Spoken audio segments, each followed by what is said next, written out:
Welcome. Thank you for coming and being willing to participate in this interview. Absolutely. And this is the interview process for the Berkeley Parents Union. Okay. Based on the role of a school board director, we have designed these questions to better understand your past experience, demonstrating the characteristics and behaviors needed to be an impactful school board director. Of course.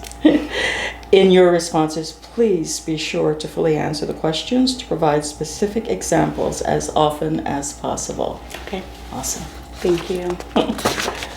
So to everyone, my name is Ann Caligari, and I'm sitting today with Khadijah Brown. Hello, everyone. Khadijah is the current school board president of the school board and and she is also a sixth grade teacher at a public charter school in Vallejo. Yes. Welcome, Khadijah. Thank you. Thank you again. It feels really great to be here. First, I just want to thank you all for putting this opportunity together to hear parent voice. I'm excited to be considered for an opportunity for endorsements and for an endorsement from our parents. And it means so much that you all are participating in this process. So thank you for having me. Awesome. You're very welcome. Thank you. So like I mentioned before, we have 10 questions that we're going to ask you.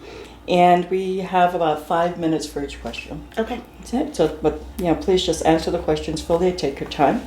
And if you need to do less or more on a question, we just need to stay within the time period. Okay. You'll see me taking a few notes. Okay. So I'm ready to go. Okay.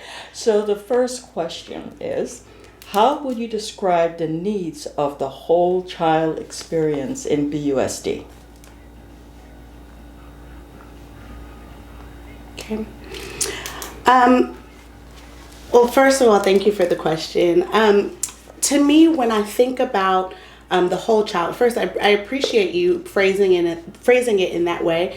Oftentimes, I'm an educator, so oftentimes when I talk to other teachers or when I talk to families, I talk about the whole child experience, because we know when children come to us, they come to us for their academic needs, right? But they also come to us for a whole nother list of needs as well that range from social emotional support to sometimes mental health support, and schools happen to be sometimes the first responders to those needs, and as well as, our partners, parents. And so when I think about the whole child experience, specifically in Berkeley, I would think about our 4 E's. That's what comes to mind for me. Our E's include enrichment, equity, engagement, as well as excellence. Mm-hmm.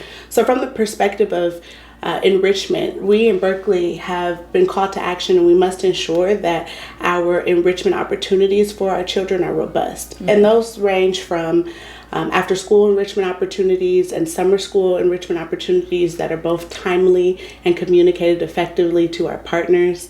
It also includes like the social emotional wellness and well-being and wellness checks, right? We have in our elementary schools Toolbox, which is a wonderful framework to allow students to see what tools they have to support their social emotional growth and needs. Additionally, when I think about enrichment, I think about our VAPA, right? Our visual and performing arts programs that are offered to our students. It is a rare experience for our students in BUSD, and one that we cannot take for granted because it's really incredible. I also think about our students' access to gardening and to fresh produce. And so all of those things kind of fall under the enrichment E for BUSD. Additionally, we all know that equity is very important, not just in Berkeley Unified School District, but in education throughout our nation and throughout our world. But specifically for BUSD, we have to ensure that our educational experience is an equitable experience. And so when I say equitable, I oftentimes like to refer to the quote that equality is providing everyone with the things that they need, or equality is providing everyone with everything in the same way, a one-size-fits-all approach. But equity is providing folks with what they need to be successful. Mm-hmm. And so we are tasked with supporting all of our learners, and we are tasked with doing it in an equitable way so that the education that we provide in BUSD reaches every single learner that we support. when I think about engagement for our students, I think about it in multiple ways. I think about engagement both inside of the classroom and what that looks like. And then I also think about what engagement looks like outside of the classroom. And that's when our parents really come in to support. Engagement has to reach the home, because I say, oftentimes you'll hear me say our parents are our partners, right? And they are.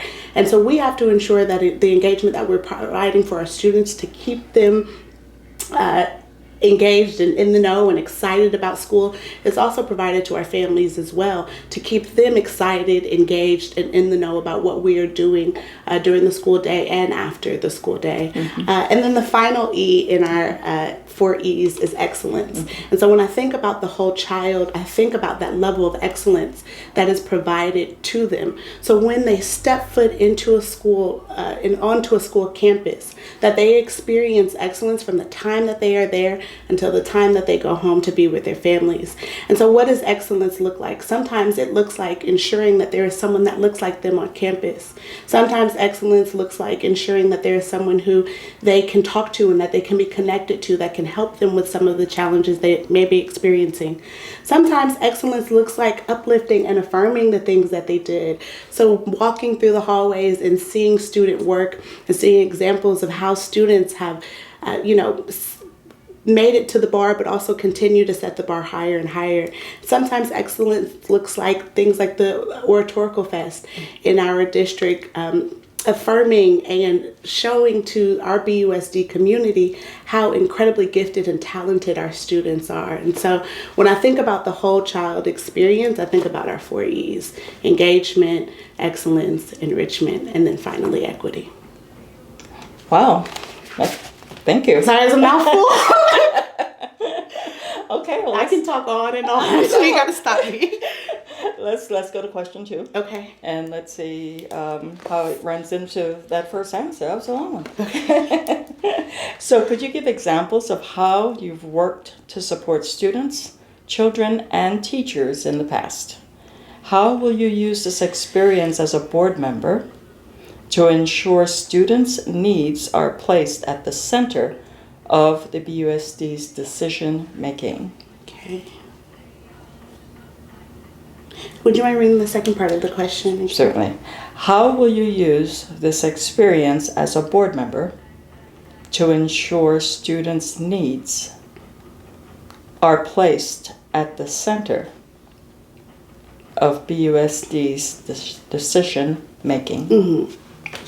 I'm going to answer that in a couple ways, if that's okay with you. The first way I think I'm going to answer it is in my work as a coordinator or as intermediate past coordinator of a Black and African American Student Achievement Initiative in Richmond. And in that role, it was my duty, I was tasked with ensuring that there was a connection between our students, our faculty and staff, as well as our parents and guardians, our families, to ensure that everyone was on the same page so that we could ensure that our Black and African American students at my school achieved academic success as well as were supported with their social emotional goals and needs. And so in that way, I created and curated events under this initiative that brought folks together. So for example, for our teachers, I offered support to them through the creation of professional development. We went through an entire professional development series from Ghodie Muhammad's work around the 5 pursuits. We really focused in on joy and what that looks like in the classroom to ensure that our young people, specifically our Black and African American scholars, experience joy in the classroom from their educators. And so we focused in on that. We also then stretched that to ensure that we were taking a data-driven approach to combine that data and that information with the things that we were learning from the 5 pursuits. From a student-based perspective, I also supported them with the creation of workshops as well for young people that focused in on their data, focused in on their academic goals, to help them be able to be responsible for their education. A lot of times we see parent advocates, which are really, really great, and we see, community advocates, which are really, really great, but oftentimes we don't uplift or affirm student advocates. And so that work was really centered around students taking responsibility for their education. And then finally, we also created events for our parents to ensure that the same information that was given to our teachers and to our students was also provided to our families. We also wanted to ensure that we engaged them in ways that were fun. And so we had, family game nights and events that brought in, coffee talks and events that brought them out, engage them around, a social exciting thing, whether it be food or a game, but also ensure that they knew that where their place was in the school, and that is in partnership with our children and with our teachers. From the board perspective, however, I think that I've supported students in various ways. I think the first way is being present. Whenever there is something going on with schools and I hear directly from students, "Hi, President Brown, this is what's going on," or "Hi, Director Brown, this is what's going on at my school. Can you lend a hand? Can you see what's going on?" I try to make it my duty to be present both on campus and then also to be responsive to them and their needs that they have in BUSD. But I think above all, as a board member, I continue to have a students first mindset and approach. And, sometimes when you hear people say that, it's a bit cliche, right? You say, I want to have a students first mindset or a students first approach, but I take that very seriously. Oftentimes when we are making decisions, the last people who are brought into the conversation are our students. And that is not okay. Our students need to be the first people in the center of our conversation because all of the work that we do is centered around our students. And so I think those are some of the ways that I've supported students, supported teachers, and supported parents, and will continue to do so. Great. Thank you. So question 3. Okay. Deep breath, I see. Another question. Please name recent examples of advocacy and outreach. This runs right into your last answer, right? Yeah. So name recent examples of advocacy and outreach you've led or actively participated in at the local, city, and state levels. Okay. Well, I'm just going to combine them all, but of course at the state level, there is Red for Ed. That when I was actually a baby board member, as we call it, a brand new board member, I became made aware of Red for Ed and the purpose of Red for Ed, and really supported that effort and the advocacy around that. Additionally, I will always be an advocate for ensuring that our teachers and our staff in BUSD are well paid. As an educator myself, it's very difficult to live in the Bay Area on an educator's salary. And Berkeley is not an inexpensive place to live. And so, I know all too well the challenges that arise with salary and with the cost of living here in Berkeley. And so I've, been a long time advocate for that and will continue to be. Specifically, however, in BUSD, of course, I've been an advocate for, our parcel taxes here that we have in BUSD that really make the difference, I think, for our students in comparison to students who are around the Bay Area. And so that is in support of BERA, also in support of BSEP. I think additionally, something that is as important, or may in some ways be more important, is the advocacy that we hear from our district level groups and committees. And so, although that is different from state advocacy, it is important for us to, although we're board members who have to, make decisions about that advocacy, it is important for us to also be understanding, supportive of that advocacy.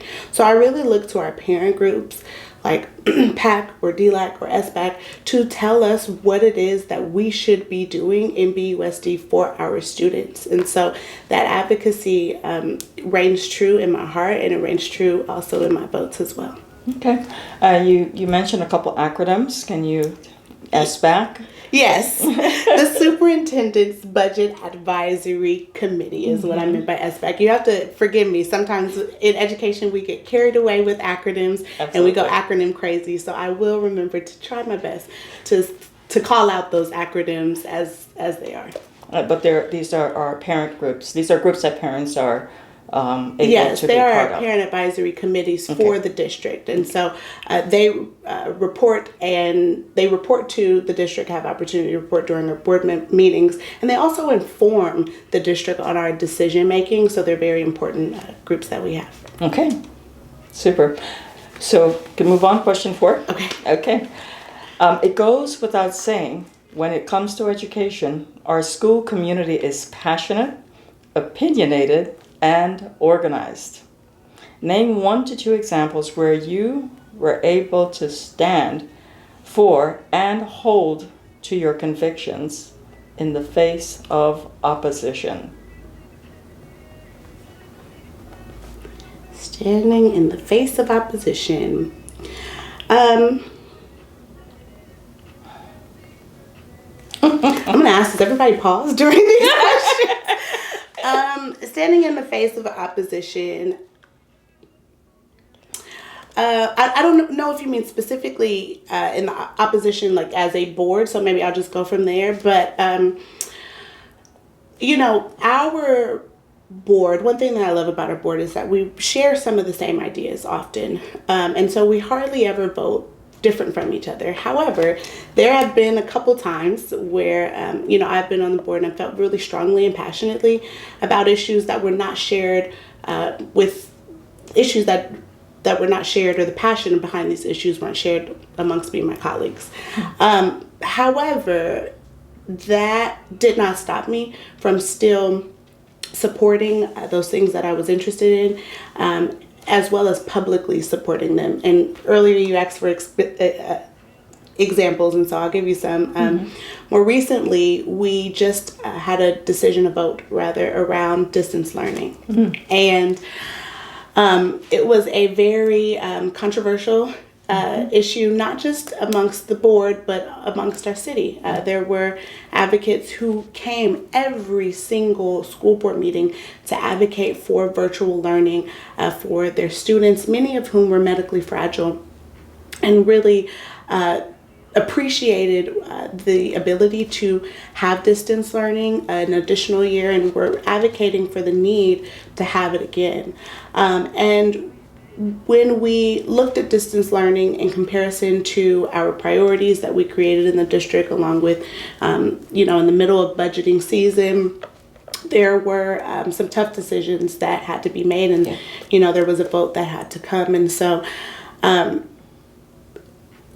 to me, it is a challenging position to be in, to do, when you have to do what is politically right versus what is right. And so when I think about our students, when I think about our parents, they're always at the center of my decision. I know they're at the center of the decision making for my board colleagues, but they're at the center of my decision. And so in that moment, I made a decision to support the need. And the need was still for distance learning here in BUSD.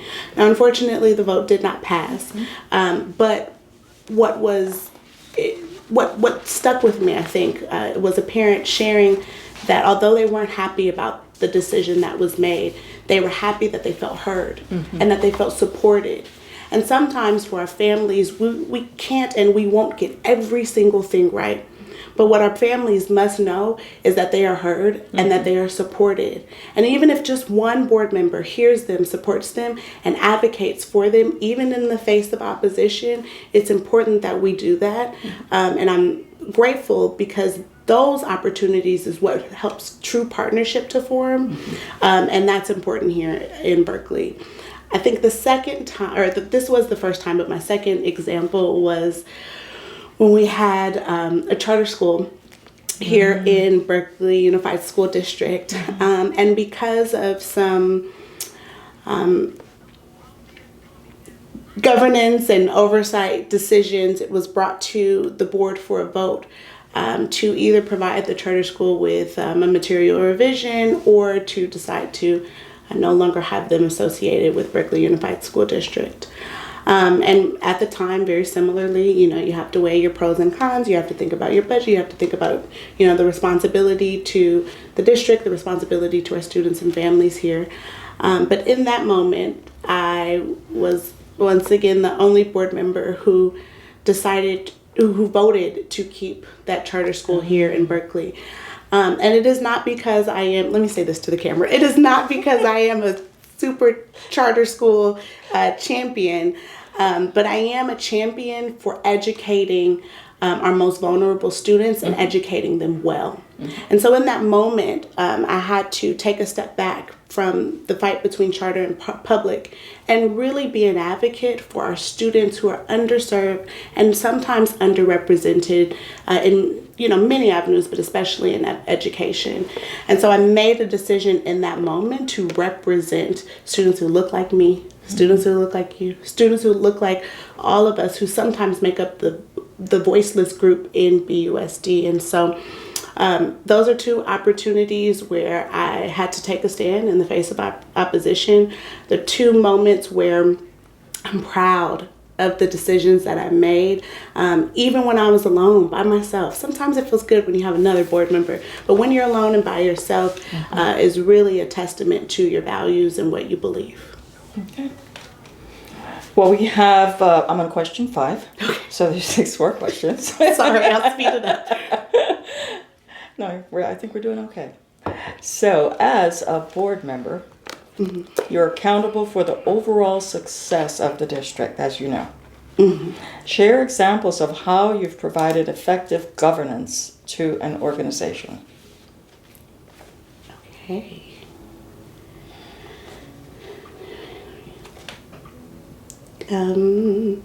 Okay, thank you for that question. Well, hopefully I could say the first way I think I've provided effective governance to an organization is by leading BUSD as the president of the school board during some of the most challenging times that we've had as a district. So, anything that you can think of has happened in my time either as the president or the vice president, right? We went through a pandemic.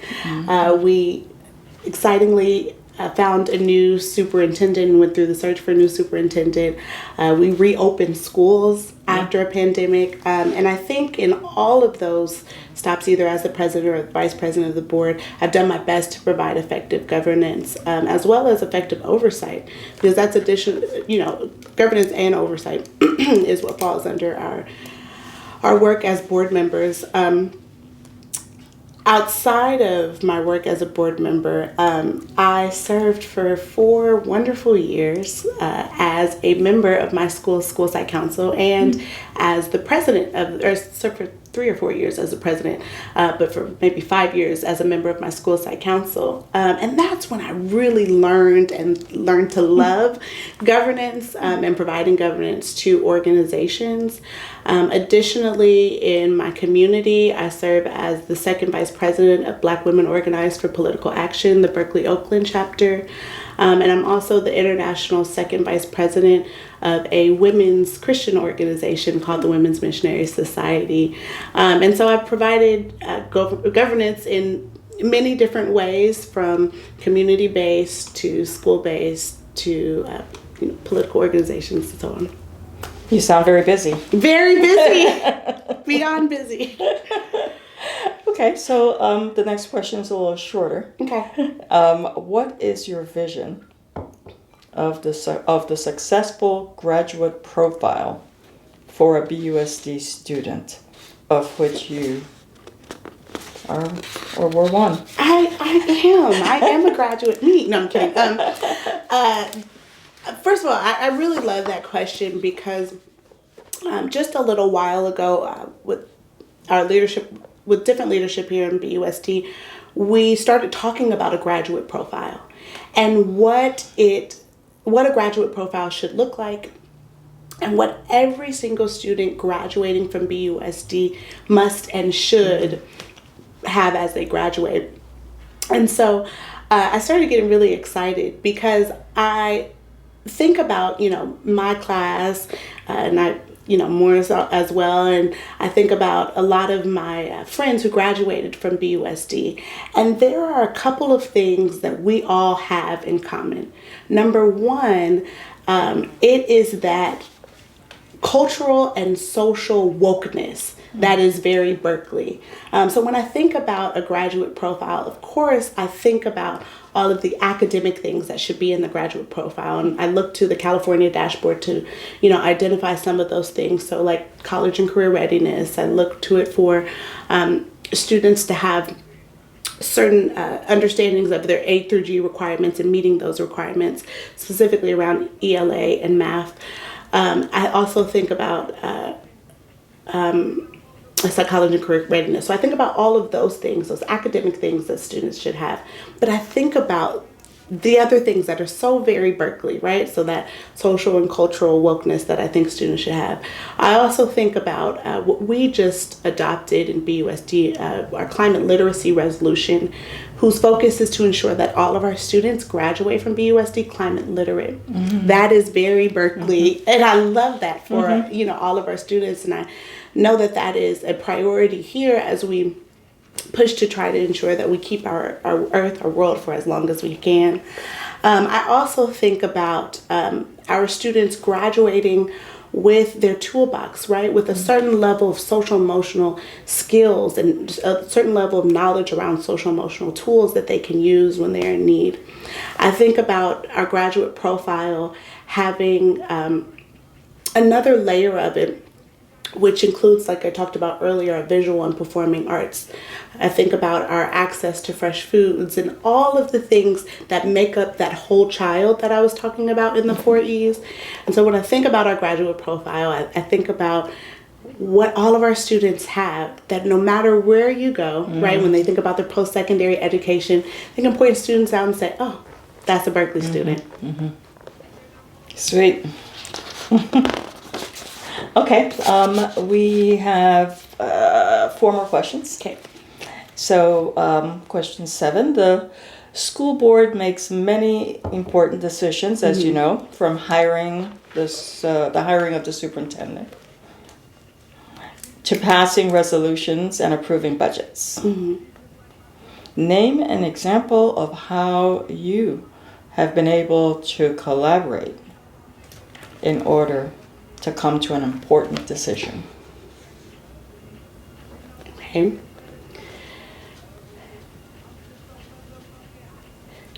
Okay. Well, in many ways, so I love telling people this all the time. I am not a board of one, right? And I say that to say that I don't ever make decisions by myself. We are a collective board. So when I think about being collaborative or collaborating to inform and make decisions, I think about our work on the board and how all of us together bring so much richness to the board mm-hmm. and using that richness to help inform our decisions. So for example, I'm an educator. We have other board directors who have experience in public health, who have experience in law, who have experience in HR. We have a wealth and a range of experiences. And so when we are decision making and when we are creating different systems or different avenues or informing the superintendent to help with the creation of those things, it is important that we draw from the knowledge and the experiences mm-hmm. of everyone at the table. And so when we make decisions like who's going to be our new superintendent, what things are we going to pass for the budget, it's important that we do that with a certain level of a public process to ensure that we don't just hear our voices, but we hear the voices from the community as well. And so collaboration involves not just us as a board, not just the superintendent, not just the people in the district office, but it involves our community as well. So earlier I talked a little bit about our SBAC groups, our Superintendent's Budget Advisory Committee, as well as our other district committees. And I talked about the opportunities that they have during board meetings to inform us of their updates or inform us on decision makings from what we should do with the budget, who and what groups should be prioritized for funding, and so on and so forth. It's important to ensure that we have a collaborative mindset, so that we are not just making the decisions from that we think are best, or not just making the decisions from the respective groups that we are affiliated with, but we are making decisions based off of the voices that represent all of Berkeley, the voices that represent all of our parents, the voices that represent all of our guardians and all of our families who are decision making with students first approach, and with students at the forefront of their minds. And so when I think about collaboration, I don't think about it just us as 5 board members and just us as 6 governance members with our superintendent. I think about collaboration across the entire district to ensure that we make good decisions. I say ensure a lot. I think that's my favorite word. For sure. For sure. Okay, we're going to switch gears a little bit from COVID testing to key cards. New business processes and technology can make an enormous difference in students' and families' experience and even safety. Your question: provide examples of how you've led Provide examples of how you've led innovation in an organization, including sharing best practices and introducing new technology.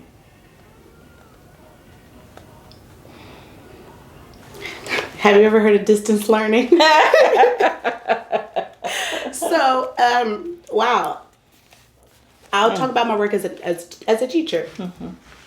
So as a teacher, we had to completely shift the way that we teach to ensure that our young people were able to access it from home during distance learning. Mm-hmm. And so, talk about innovation, talk about being innovative. Mm-hmm. It was literally a flip of the classroom. That's what some people were calling it, flipped classrooms.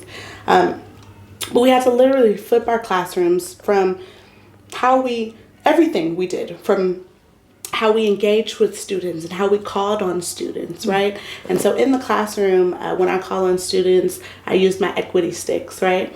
But when I had to shift to Zoom, I had to do it in a more fun and engaging way, and do it in a way that students could actually see their names. Because if you try to put an equity stick to the camera, it blurs out. You can't see it on Zoom.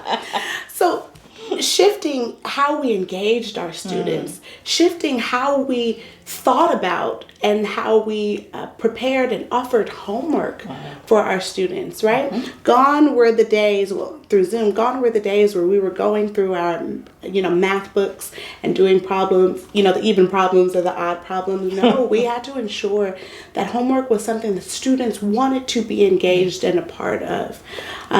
Even thinking about how we engaged our families who were also at home, thinking of innovative ways to create parent-teacher conferences to ensure that we heard parent voice and parent perspective on how their students were doing. We had to also shift to be counselors as well, to support the mental health and the well-being of our students during that time, all from a computer. And all from the comfort of our homes. So when you talk about innovation, that is probably one of the most ways I've had to be innovative. And it pushed me, and I am a better teacher because of it. I'm a better educator because of it. I am a more understanding and compassionate educator because of it. I'm a more effective communicator with my families because of it. And then when we tie in that tech piece that you were asking about, that's all that was, updating us to the 21st century. And what I loved about it is it not only taught our students already knew how to use computers, right? Because they're all into technology, everything from Minecraft to YouTube and so on and so forth.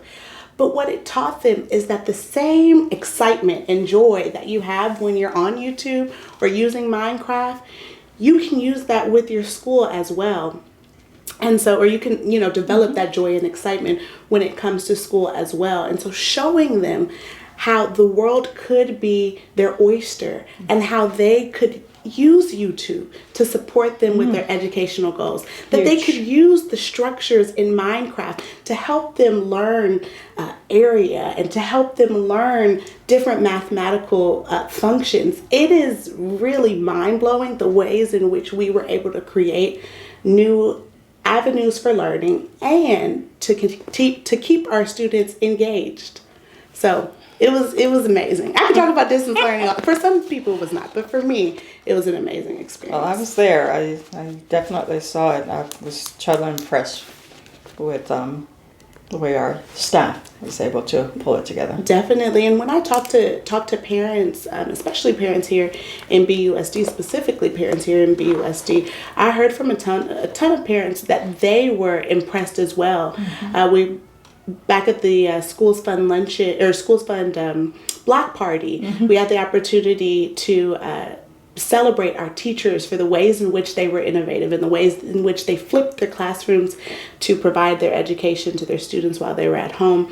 And so many people applauded and celebrated our teachers for taking care of our community, for taking care of our children. And even in the midst of a pandemic, they ensured that our students still had access to a free and a public education. And that's what it's all about. So go teachers, go parents, go students. We all did it together.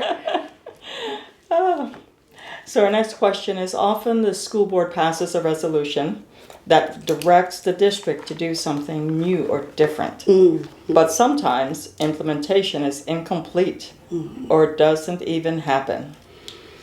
Name an example of how you've held a large organization accountable to its goals. That's a good question. Okay. I think that a couple of ways. If I think about Berkeley Unified School District, we do have these really incredible resolutions.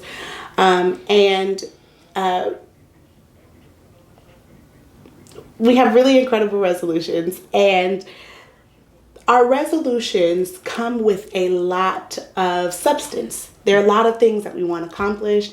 There are a lot of things that we need to ensure that they are accomplished, and those are outlined in our resolutions. And our resolutions really call us to action, and they tell us, hey, this is where we've been missing the mark, and this is what we need to do to ensure that our students are served well.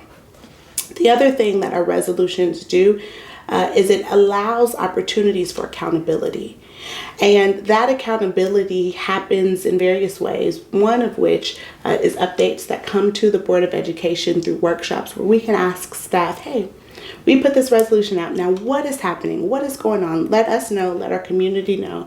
Provide us with updates to see if we are meeting the goals that are in our resolution and to see if our goals are appropriate, right? Are our goals SMART goals? Are they specific? Are they measurable? Are they accountable goals? And are they reasonable goals, right? And are they timely goals as well?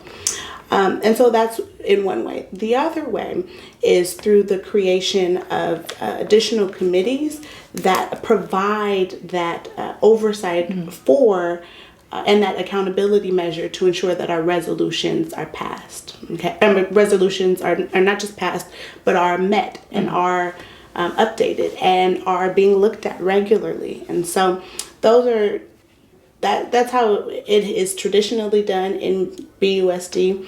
I think that there is room for improvement around ensuring that those updates happen regularly. I think there's room for improvement around ensuring that those committees that were created to provide oversight to these resolutions are actually active and have parent voice and community voice on them. Another way that I've helped an organization meet their goals, or a couple other ways, but as an educator, one of our main goals is to ensure that our students are reaching academic success. That's my goal as a teacher, to ensure that my students, no matter where they're coming in at, but to ensure that they are meeting academic success. And so that's done, I do that in a couple of ways. Number one, through appropriate and culturally relevant instruction. The second way that it is done is also through appropriate and culturally relevant, timely, and specific assessments of my young people as well. And some people get a little nervous about the word, assessments, but assessments I like to think about as goals. I like to think about assessments as goals, right? We know that our students have to reach a certain level. And so our assessments really give our students an opportunity to show their mastery of their goals and of the content, so that show the mastery of the content so that they can reach their academic goals. And so in that way, every day, I make sure that I support my school's organization in ensuring that our students are ready for school and that they are academically successful. The final way in my work as a Black and African American Student Achievement Initiative Coordinator, we had 4 top priorities for the year. And those top priorities ranged from, of course, an academic focus, also focused on family and parent engagement, like I spoke about earlier. It also focused on increasing our students' access to AP courses and increasing our students' access to rigorous courses. And then it also had a goal of professional development for our teachers and educators. And so through, like I talked about earlier, through the creation of those programs, through those events, through the creation of a system where we were able to go and check in and have one-on-one check-ins and mentors with our students, we were able to meet our academic goals for our students. We were able to meet our engagement goals for our families, and we were able to meet our professional development goals for our teachers. Wow. Yeah, it's pretty amazing the work that we were able to do. And we started, I'm sorry, I'm going to go off on a tangent now, but I'm really proud of this work, and I'm proud of all of the students who were a part of this program, not only because they were provided with mentors that they could check in and have one-on-one academic and social emotional check-ins with, but I'm so proud of the academic growth that they had. And I think it's really because we focused in and we honed in on the whole child experience, and so that's why we were able to see the gains that we were able to see. Fantastic. We're on the final question. Oh, final one. I could sit here and talk to you all day. And we're doing really well on time. Good job. So, board members tend to be leaders both within the school district and the community at large. Okay. What are examples in your work where you were able to improve team cohesiveness and or build community relationships?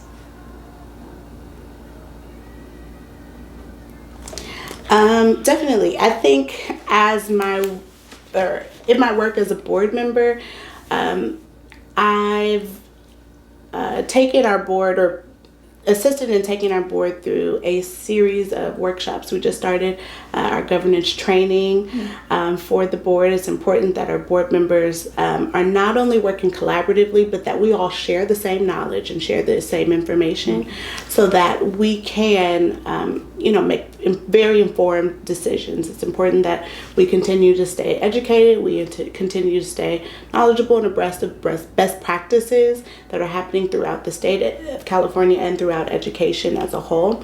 So that's one way. Also, to ensure that we have cohesiveness as well, we went through training that focused really on our social interactions with each other to ensure that we are a cohesive board and we work together as a cohesive board. In my professional life, however, I've supported, I think I've given all of those examples again, but all of those examples already, but to call them out again, I think I've in really creating those parent nights or those family game nights for our parents, that really created a opportunity or avenue for cohesiveness amongst our parent group and our parent community. It's so interesting what can happen or what will happen when you invite parents in the room and you tell them, hey, you're all on the same team.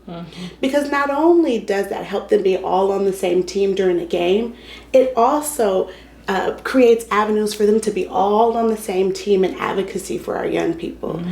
And so that's when you start seeing parents come out and their language changes from my student needs this or my student doesn't have that to a place of advocacy that says our students need this. Our students should have this. Our students deserve this. And taking care of with the village mindset and the village approach of taking care of all of our communities of children. And so that's one way I've tried to ensure that there are opportunities for cohesiveness to happen both on the board and in my work with parents.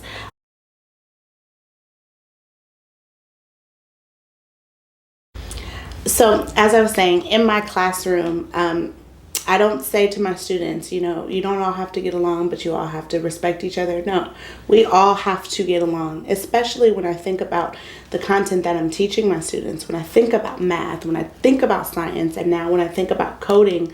These are some of my favorite subjects, and they're subjects that I hold very near and dear to my heart, but that is not the experience of all of our children. And so we have to remove barriers that will keep them from reaching the academic success and potential that we talked about. And a lot of times for our students, those barriers are worrying about who has bullied them or who doesn't want to be their friend or who doesn't want to build relationships with them.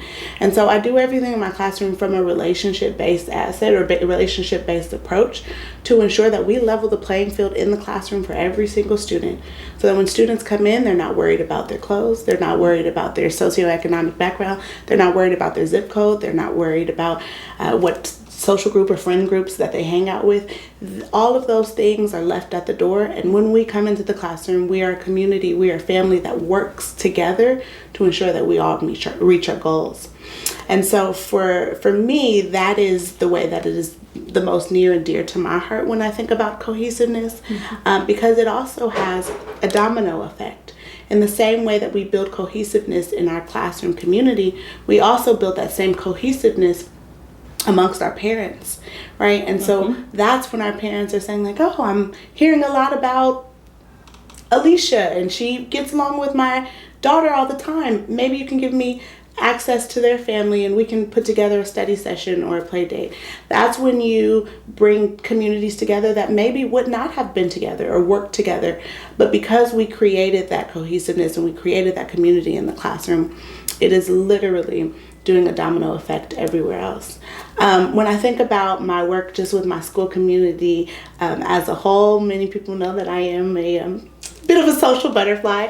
And so building relationships is a part of my core, it's a part of who I am. Bringing people together around issues is a part of what I think I consider to be one of my ministries. And so in my school community, I've brought lots of folks together around support for our Black and African American students.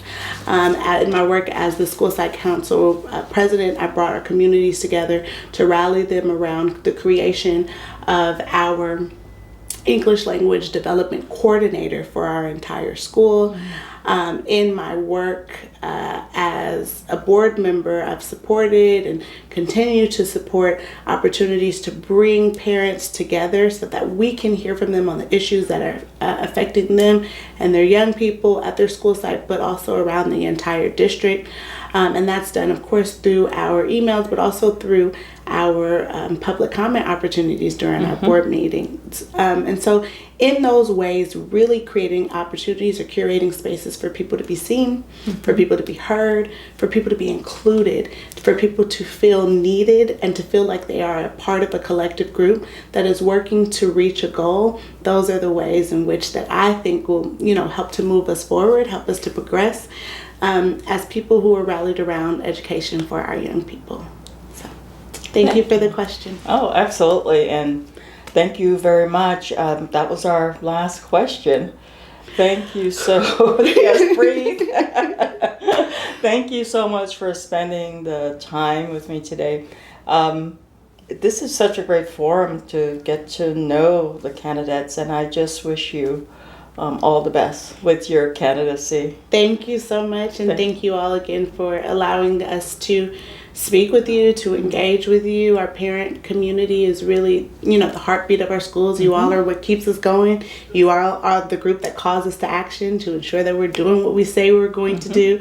And so I'm very appreciative for this opportunity and appreciative to engage our families. And I look forward to continuing to support our families, to support our parents and our guardians in BUSD. And I look for that same support from our families and parents and guardians as well. Awesome. Thank you. Thank you, Khadijah.